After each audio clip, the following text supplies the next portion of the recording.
Love. September 2022. This is my update for September 2022. I turned 46 this month. I love getting older. I have always considered myself an old soul in a young man's body. Now I'm an old soul in a fucked up body, but the part that remains is the soul. In some ways, I think ALS is a kind of disease because it kills slowly. I always imagined myself as an old man, sitting on my porch, drinking my coffee, enjoying silence, and then having people come over for a sit and we would discuss the mysteries of life and love together. And then me and my girl would spend our days together, falling more in love, traveling, enjoying our kids, and we would always shower together.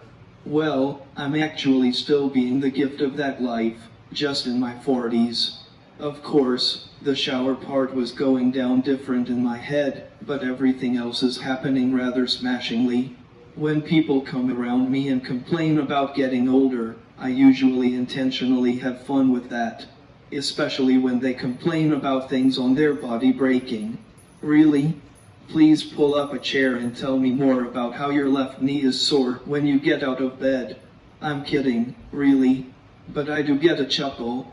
The moral of the story: enjoy getting older and don't waste it. Physically, my doctor says I am the same as 5 months ago according to his cute little ALS progression chart. But it's cool. I do think in some of the major ways, I have plateaued. And that is good. I do feel like I lose a little bit more each day, whether it's in my swallowing or less movement or my neck hurts more. I think my biggest challenge these days is parenting.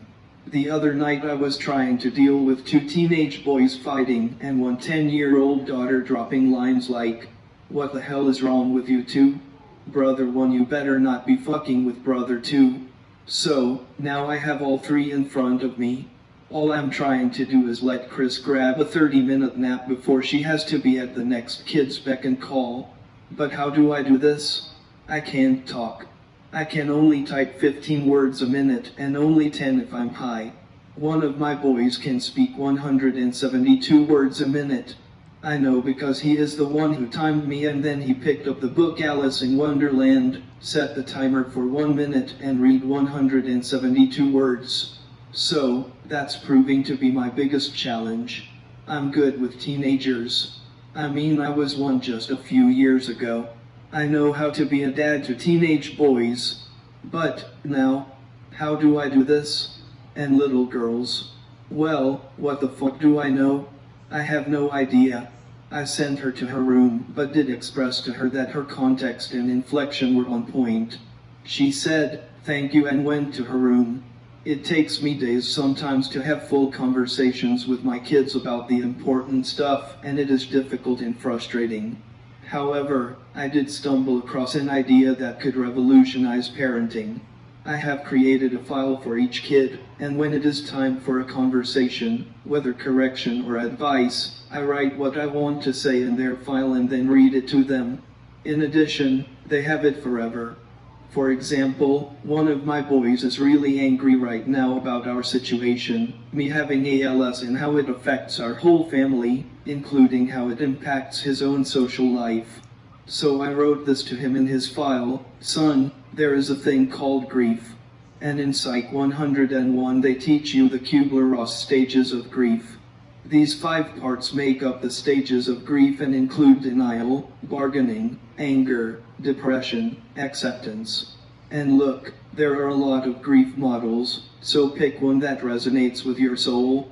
But what they didn't teach us 25 years ago is that acceptance is not the end, because sometimes you might accept it for a little while, but then something new stings you. Now you have a choice to make. Do I ignore it or deny it, because I have already accepted it? Or do you allow yourself to go there and feel it again? They didn't tell us the stages aren't linear but fluid. You could jump from bargaining with your deity of choice. Maybe you feel you two have met and in agreement, so you go to acceptance, but then things get worse, so you deny the whole thing again. The point is, there is no order, no rhyme or reason, as to when you will feel which way. And when it comes, don't run from it.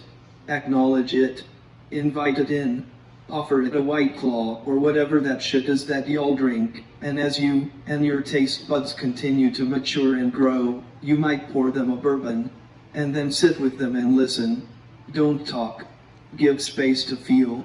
As of late, I've been hanging around sadness, which is different than depression, because I know depression, and this is not that. So, I sit with the sadness for a while, and I do the same thing with anger. I don't apologize for my anger, but I am responsible for how that anger manifests itself. This is never going to stop hurting. You live with this your whole life. Eventually, you will experience long stints of acceptance. Don't feel bad or guilty about it. It is supposed to be this way, but the anger comes back, so curse it out with a counselor. While I'm here with you, we will work together to recognize where we are and finding the tools that are best for you. I just came up with that. I feel pretty good about it. End quote. And I also write out when they need correction. The point being, they will always have it. The advantage is that I have time to really cool down and choose my words carefully. On the whole, I would say I'm so overall. There are so many days I wish it would be gone. I don't think my brain has figured it out yet.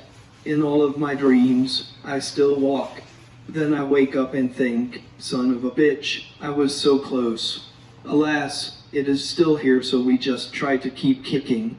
I continue to be appreciative for all of your love, your meals, and your financial donations. Without these things, we would be sunk. Thank you. And may you also continue to live in love and grace. Love.